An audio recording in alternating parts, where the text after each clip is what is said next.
नमस्कार मित्रांनो, मी अनुष्का आणि तुम्ही पाहताय राज्य लोकतंत्र। भारताच्या राजकारणात आणि वैचारिक विश्वात गेल्या काही दिवसात एक पत्र प्रचंड चर्चेचा विषय ठरला आहे। तुम्हीही पाहिलंच असेल।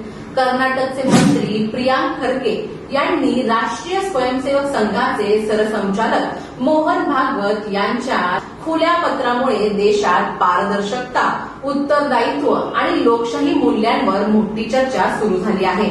संघाच्या शताब्दी वर्षाच्या पार्श्वभूमीवर लिहिलेल्या या पत्रात खरगे यांनी संघाच्या कायदेशीर स्थितीपासून ते आर्थिक व्यवहारांपर्यंत अनेक प्रश्न उपस्थित केले।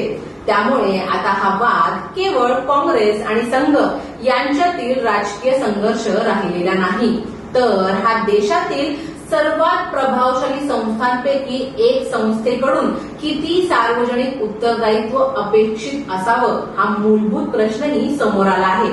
याचबद्दल सविस्तर जाणून घेऊयात आजच्या या व्हिडिओमध्ये। राष्ट्रीय स्वयंसेवक संघ म्हणजेच RSS ची स्थापना 1925 साली नागपूरमध्ये डॉक्टर केशव बळीराम हेगडेवार यांनी केली होती।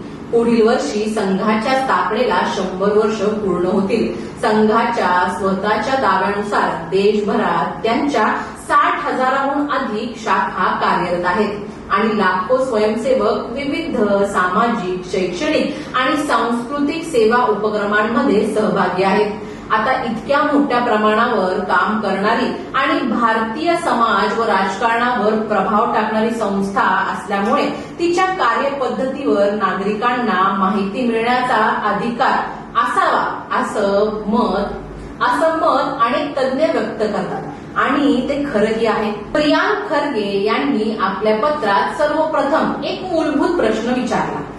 RSS नेमकी कोणत्या कायद्याअंतर्गत नोंदणीकृत आहे?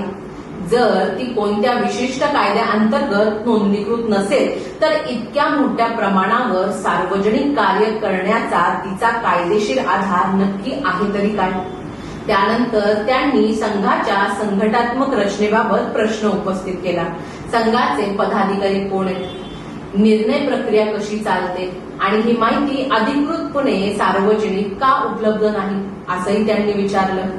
खरगे यांनी आर्थिक पारदर्शकतेबाबतही अनेक प्रश्न विचारले। संघाला निधी नेमका येतो कुठून? स्वयंसेवकांच्या देणग्या, ट्रस्ट, संस्थात्मक देणग्या किंवा इतर कोणतेही स्रोत यामध्ये आहेत का? या निधीचा अधिकृत माहिती सार्वजनिक का केली जात नाही? तसेच संघाकडे असलेल्या जमिनी, कार्यालये, इमारती आणि इतर मालमत्तांची माहिती नागरिकांसाठी खुली का नाही असा सवालही त्यांनी केलाय। याशिवाय संघाचे वार्षिक लेखापरीक्षण होतं का? आर्थिक अहवाल तयार केले जातात का आणि ते सार्वजनिक का करू नये असाही प्रश्न त्यांनी विचारलाय। आता यामध्ये सर्वात चर्चेचा विषय ठरला तो म्हणजे कर व्यवस्था। खरगे यांनी विचारलं की संघ कर भरतो का आणि जर भरत असेल तर कोणत्या स्वरूपात भरतो आणि जर कर सवलतींचा लाभ घेत असेल तर त्याचा कायदेशीर आधार काय आहे? तसंच देशभरात आयोजित केल्या जाणाऱ्या संघाच्या पक्ष संचलनासाठी आणि सार्वजनिक कार्यक्रमांसाठी आवश्यक परवानग्या कोणत्या चौकटीत घेतल्या जातात याबद्दलही स्पष्टीकरण मागण्यात आले।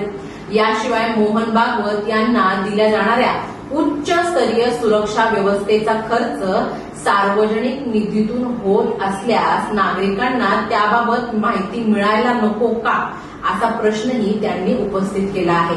आता या पत्रानंतर संघाकडूनही प्रतिक्रिया आलेली आहे। मोहन भागवत यांनी केरळमधील एका कार्यक्रमात बोलताना या मागणीला राजकीय प्रेरणेने केलेला प्रयत्न म्हणजेच राजकीय स्टंट असल्याचं म्हटलं। त्यांनी स्पष्ट केलं की संघ ही कोणतीही गुप्त संघटना नाही। देशभरातील शाखा, कार्यक्रम आणि उपक्रम खुलेपणे चालतात। त्यांनी असंही म्हटलं की सर्व सामाजिक किंवा सांस्कृतिक चळवळींना औपचारिक नोंदणीची गरज नसते आणि हिंदू धर्म ही नोंदणीकृत नाही असं उदाहरण देत त्यांनी संघाच्या भूमिकेचं समर्थन केले।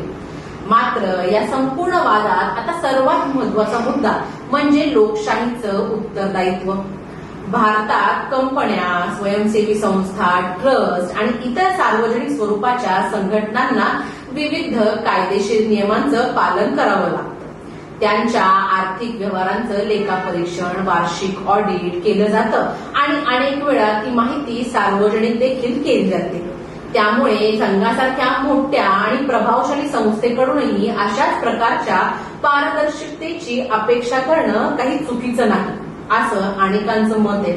दुसरीकडे संघ समर्थकांचं म्हणणं आहे की संघ हा पारंपरिक अर्थाने ना एनजीओ आहे, ना कंपनी, ना सरकारी संस्था. त्यामुळे त्यांच्यावर इतर संस्थांसारखे नियम लादणं योग्य ठरणार नाही. आता खरा प्रश्न मात्र यापेक्षा व्यापक आहे. आज प्रश्न RSS वर उपस्थित होत आहेत, पण उद्या हेच प्रश्न कोणत्याही धार्मिक ट्रस्टवर, राजकीय पक्षावर, सामाजिक संस्थांवर, संघटनेवर किंवा मोठ्या कॉर्पोरेट संस्थेवर लागू होऊ शकतात. त्याचं एक आणि मुख्य कारण म्हणजे लोकशाहीमध्ये प्रभाव जितका मोठा तितकी उत्तरदायित्वाची अपेक्षाही अधिक असते. म्हणूनच हा वाद केवळ संघ आणि काँग्रेस यांच्यातील संघर्ष म्हणणं किंवा पाहणं हे अपुरं ठरतं. हा वाद संस्थात्मक पारदर्शकता, नागरिकांचा माहितीचा अधिकार आणि लोकशाहीचा मूलभूत तत्वांशी संबंधित आहे. शेवटी आता आपल्यासारख्या नागरिकांच्या समोर एकच प्रश्न उभा राहतो. भारतात सार्वजनिक जीवनावर प्रभाव टाकणाऱ्या सर्व संस्थांसाठी समान पारदर्शकतेचे निकष असावेत का? जर उत्तर हो असेल तर ते नियम सर्वांवर समानपणे लागू झाले पाहिजेत. अगदीच RSS सारख्या स्वयंसंस्थेवर सुद्धा, जी ना एनजीओ आहे ना सरकारी संघटना. समान कायदा, समान उत्तरदायित्व आणि समान पारदर्शकता हीच खरी लोकशाहीची कसोटी आहे. त्यामुळेच RSS आणि प्रियांक खरगे यांच्यातील हा वाद भविष्यात भारतातील संस्थांच्या उत्तरदायित्वाबाबत अधिक व्यापक चर्चा घडवून आणू शकतो. आता या प्रश्नांवर तुमचं मत काय आहे आम्हाला कमेंटमध्ये नक्की सांगा. आणि जर तुम्ही चॅनलवर नवीन असाल तर चॅनलला लाईक, शेअर आणि सबस्क्राईब करायला विसरू नका. धन्यवाद. दैनिक राज्य लोकतंत्र.